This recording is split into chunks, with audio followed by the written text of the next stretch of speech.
Hi, this is Ralph Reyes for Club Solutions Institute. This week's topic is on member loyalty. And we talk a lot in the industry about member attrition, and as we should. It's very important for us to know our attrition rates and why people are leaving. But today I want to focus on member loyalty, and that is working upstream from attrition and helping to keep members with us for a longer period of time and giving them less reasons to leave us when a competitor opens up or some other new shiny opportunity presents itself in our communities. So first of all, let's just talk a little bit about what loyalty is. And loyalty is really when members make an emotional connection to your staff, your business, the community that your club has created.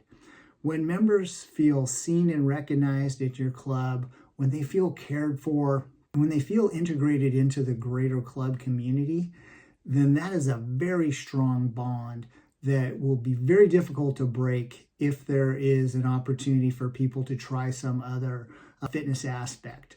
So that's what we're going to talk about today. And how do we get that? Well, first thing is having an awesome onboarding program. And we know this. We know that the propensity for members to cancel in the first 3 months is high, a little bit better at 6 months, really tapers off by the time members get to 9 months. So we know if we can do an unbelievable job of onboarding people in those first 30 days, some clubs are even working in 2 weeks, that goes a long way to holding on to people. So that means that we've got to have a bit of customization around what our onboarding program looks like. It's awesome to have standardization, and we need that, especially in big organizations. But we cannot have a one-size-fits-all onboarding program no matter who the member is. Think about the fitness enthusiast who just moved to the area and has been a member of a club and is well on their fitness journey versus the person who's brand new. Having the same appointment structure just doesn't work. So being able to have some flexibility and personalization around that onboarding, spending more time and intensity with new people versus experienced people is an important part. So being flexible enough to be able to have a variety of options for people on their onboarding.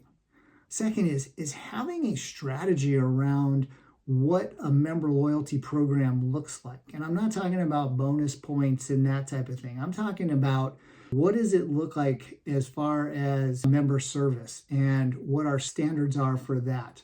And what are our standards for training, and how do we onboard employees so they know what our standards are for our service that creates loyalty, and how we treat members and how we interact with each other.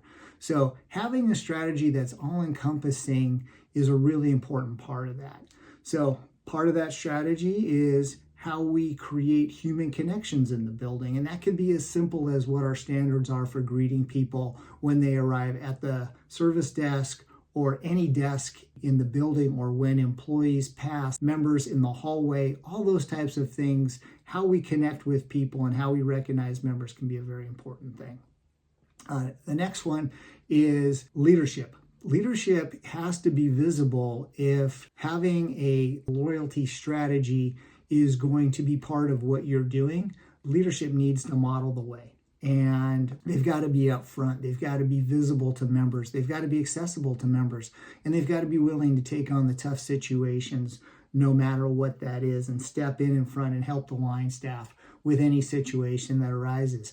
But being able to set the example has got to be an important part of what happens with loyalty program. Another aspect is creating member-to-member connections. I talked last week about creating programs that facilitate friendships with training programs and those things. But anything that helps members to connect with other members and make friends in the club is an important part of creating loyalty to your club. And last one I have for you is always protecting the member experience. And that is a lot around the facility itself. Is the facility kept clean and up to date? Is the equipment repaired and always in working order? If it does go down, and we know it does, do we have good communication? Do we have good signage?